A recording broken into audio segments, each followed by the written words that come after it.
Praise Lord.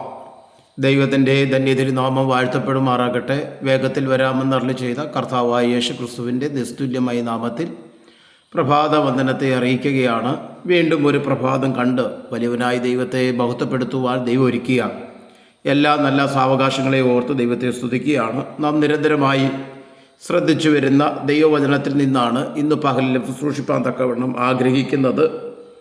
ഈ സഹോദര സ്നേഹത്തിൻ്റെ ആന്തരികമായ മർമ്മം, ആത്മീയ മർമ്മങ്ങൾ ദൈവജനം തിരിച്ചറിയണം എന്ന ഉദ്ദേശത്തോടുകൂടിയാണ് ഈ വചനം ദൈവജനത്തോടായി ഷെയർ ചെയ്യുന്നത്. മത്തായി സുവിശേഷം 5-ാം അധ്യായം 21 മുതൽ അതിൻ്റെ 26 വരെയുള്ള വേദഭാഗമാണ് നമ്മൾ ചിന്തയ്ക്ക് ആധാരമായി എടുത്തിരിക്കുന്നത്. കർത്താവ് യേശു ക്രിസ്തുവിൻ്റെ സ്റ്റേറ്റ്മെൻറ്റേക്കാൾ വലുത് മറ്റൊരു സ്റ്റേറ്റ്മെൻ്റ് ഇല്ല.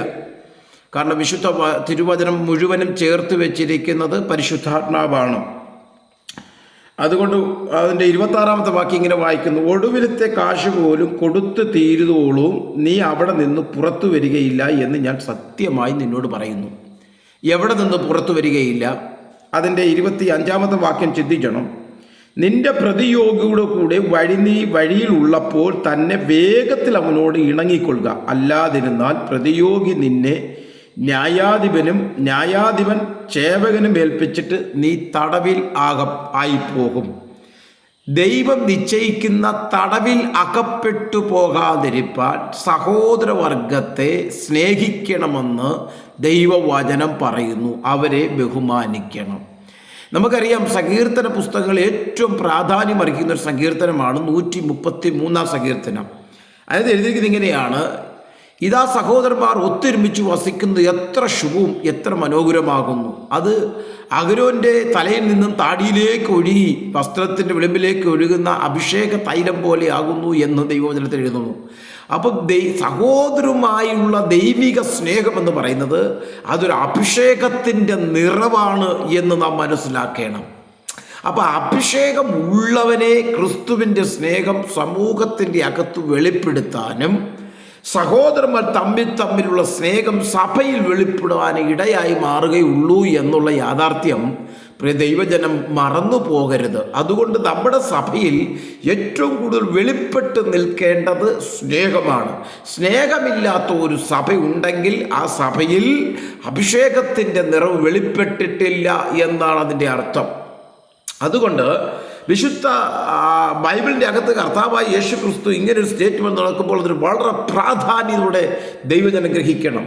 ലോകത്തിൻ്റെ വെറുപ്പിനും നിന്ദയ്ക്കും ഇരയായി തീർന്നവർക്ക് ജീവനെ പരിരക്ഷിക്കുകയും നിലനിർത്തുകയും ചെയ്യുന്ന ക്രിസ്തുവിൻ്റെ സ്നേഹത്തിൻ്റെ ഒരു കൂട്ടായ്മയാണ് ദൈവിക സഭ എന്ന് പറയുന്നത്. അങ്ങനെ ആയി തീർന്നിട്ടുണ്ടോ എന്ന് നമ്മളൊന്ന് ഈ കാലഘട്ടങ്ങളൊന്ന് പരിശോധിക്കേണ്ട കാലഘട്ടങ്ങളാണെന്ന് ഞാൻ ഉണർത്തുകയാണ്. നമ്മൾ എത്ര തന്നെ അനുഷ്ഠാനപരമായി നമ്മുടെ ആരാധന എത്ര ഊറ്റമുണ്ടതായിരുന്നാലും, നമ്മുടെ പ്രാർത്ഥന എത്ര ഭക്തി നിർഭയമായിരുന്നാലും, നമ്മുടെ സാക്ഷിയോഗങ്ങൾ എത്ര ആത്മാർത്ഥത തുളുമ്പുന്നതായിരുന്നാലും യാതൊരു പ്രയോജനവുമില്ല.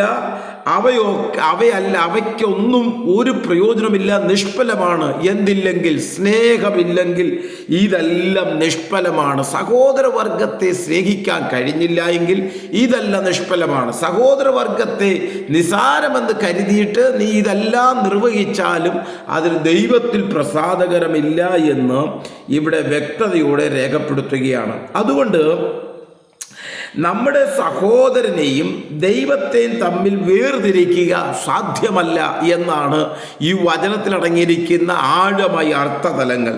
അതുകൊണ്ട് നമ്മുടെ എല്ലാവരുടെയും സഹോദരനായി തീർന്ന യേശു ക്രിസ്തുവിൻ്റെ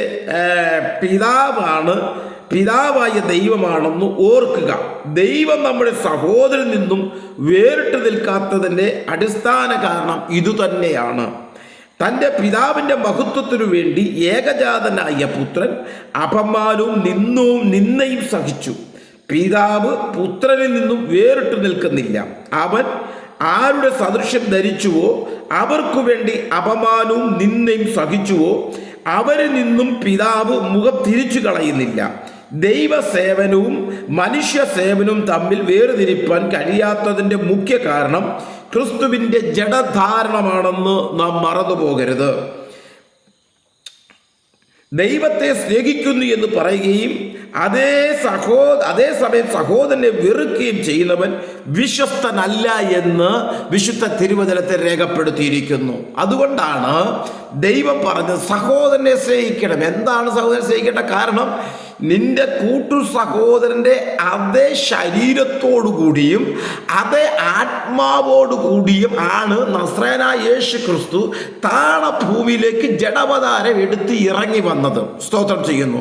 നിന്റെ സഹോദരൻ വീണ്ടും ജനിച്ച ഒരു ദൈവപൈതലാണെങ്കിൽ, അവൻ അഭിഷേകം പ്രാപിച്ച ഒരു ദൈവപൈതലാണെങ്കിൽ, അവൻ ദൈവത്തിൻ്റെ പാദപീഠത്തിൽ നിന്ന് ദൈവത്തിൻ്റെ നല്ല മുത്തുകളെ പിറക്കിയെടുക്കുന്ന വിശുദ്ധനായ ഒരു സഹോദരനാണെങ്കിൽ, അവനെ സ്നേഹിക്കാതെ വണ്ണം നീ മറികടന്നു പോയാൽ യഥാർത്ഥത്തിൽ നിനക്കു വേണ്ടി ക്രൂശിൽ മരിച്ച, നിന്റെ പാപങ്ങൾക്ക് വേണ്ടി മരിച്ച, നിന്നെ സ്നേഹിച്ച് നിന്റെ സകലവിധ ശാപങ്ങളും രോഗങ്ങളും വഹിച്ചുകൊണ്ട് താണഭൂമിയിലേക്ക് ഇറങ്ങി വന്ന് മരണമടഞ്ഞ അല്ലെങ്കിൽ ക്രൂശിൽ യാഗമായി തീർന്ന യേശുവിനെ നിന്ദിക്കുന്നതിനും അപമാനിക്കുന്നതിനും തുല്യമാണ് നമ്മൾ സഹോദരവർഗത്തെ സ്നേഹിക്കാതിരിക്കുന്നത് എന്നുള്ള യാഥാർത്ഥ്യം മറന്നു പോകരുത്.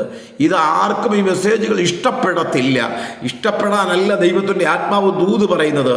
ഇതിൻ്റെ മർമ്മം ഗ്രഹിക്കുന്നവർ ഇന്നു മുതൽ ദൈവത്തിൻ്റെ ആത്മാവിൽ നമ്മോട് പറയുന്നു, ഞാൻ നിങ്ങളോട് പറയുന്നു, സ്നേഹത്തിലൊരു വലിയ സ്ഫോടനശാലയായി നമ്മുടെ അകത്തളങ്ങളിൽ പരിശുദ്ധാത്മാവിൻ്റെ സാന്നിധ്യം വെളിപ്പെടണം.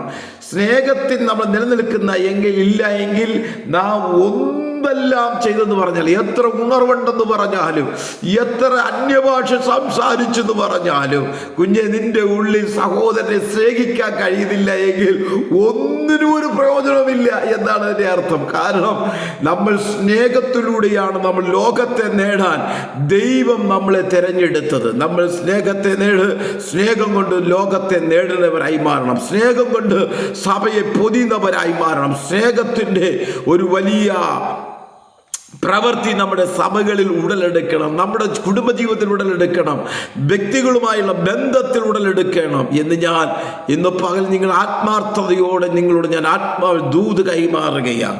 പ്രിയ ദൈവമക്കളെ, സ്നേഹമില്ല എങ്കിൽ നാം എന്തെല്ലാം ചെയ്തിട്ട് എന്താ കാര്യം? കഴിഞ്ഞ ഒരു ദിവസം ഞാനൊരു സഹോദരനെ വിളിച്ചു, ഒരു ദൈവദാസനെ വിളിച്ചു. അദ്ദേഹം റിപ്ലൈ തന്നില്ല, തിരിച്ചു വിളിച്ചില്ല. അപ്പോൾ എന്താണ് അതിൻ്റെ അർത്ഥം? കണ്ടു കാണുമോ ഇല്ലയോ എന്നൊന്നും അറിയത്തില്ല. പക്ഷേ അദ്ദേഹം അത് കട്ട് ചെയ്തതായിട്ട് അറിയാൻ കഴിയും. അപ്പോൾ അദ്ദേഹം മെസ്സേജ് കണ്ടു. എന്തുകൊണ്ട് അദ്ദേഹത്തിന് അത് പ്രതികരിക്കാൻ കഴിയുന്നില്ല? അദ്ദേഹം ഏതെല്ലാം മീറ്റിങ്ങുകൾ നടത്തിയാലും ശരി, ഏതെല്ലാം പ്രവാചകന്മാരുടെ ദൂത് കേട്ടാലും ശരി, സ്നേഹമില്ലാതെ നീ ഒരു സഹോദരനെ തള്ളിക്കളഞ്ഞാൽ തീർച്ചയായും നീ ഏതെല്ലാം വലിയ ക്രൂസേഡുകൾ നടത്തിയാലും അതൊന്നുകൊണ്ട് ഒരു പ്രയോജനമില്ലെന്ന് വിശുദ്ധ തിരുവചനത്തിൽ പറയുകയാണ്. അതുകൊണ്ട് ദൈവജനമേ, നമ്മുടെ സഭ, നമ്മൾ നിൽക്കുന്ന ചുറ്റുപാടുകൾക്ക് അല്ലെങ്കിൽ സാമൂഹികമായ നിലവാരത്തിൽ നാം ക്രിസ്തുവിൻ്റെ സേവനം ഉറപ്പുവരുത്തിയെങ്കിൽ അവൻ്റെ സ്നേഹം ലോകത്തിന് മുമ്പിൽ വെളിപ്പെടുത്താനാണ് സഭയെ ദൈവം വിളിച്ചു വേർതിരിച്ചത് എന്നുള്ള യാഥാർത്ഥ്യം മനസ്സിലാക്കി ഇന്ന് പകൽ ഞാൻ നിങ്ങളോട് പറയുന്നു, ദൈവീയ സ്നേഹത്തെ മുറുകെ പിടിക്കുക. നീ എന്തെല്ലാം ചെയ്തെന്ന് പറഞ്ഞാലും നിത്യതയിൽ അവകാശമാക്കുകയില്ല. സ്വർഗരാജ്യത്തിൽ നീ വാഴുകയില്ല. സ്വർഗരാജ്യത്തിൽ നിലനിൽപ്പില്ല. സ്വർഗരാജ്യത്തിൽ കാണുവാൻ നമുക്ക് കഴിയത്തില്ല. നീ ഒടുവിൽ ആ വലിയ തടവിലാകേണ്ടി വരുമെന്ന് ഇതിൻ്റെ അകത്ത് സൂചിപ്പിക്കുന്നു. ഈ വചനം മുഖാന്തരം ദൈവം നമ്മെ എല്ലാവരെയും ധാരാളമായി അനുഗ്രഹിക്കുമാറാകട്ടെ. സ്നേഹിക്കുക, ആദരിക്കുക, ബഹുമാനിക്കുക. God bless you, Maranatha.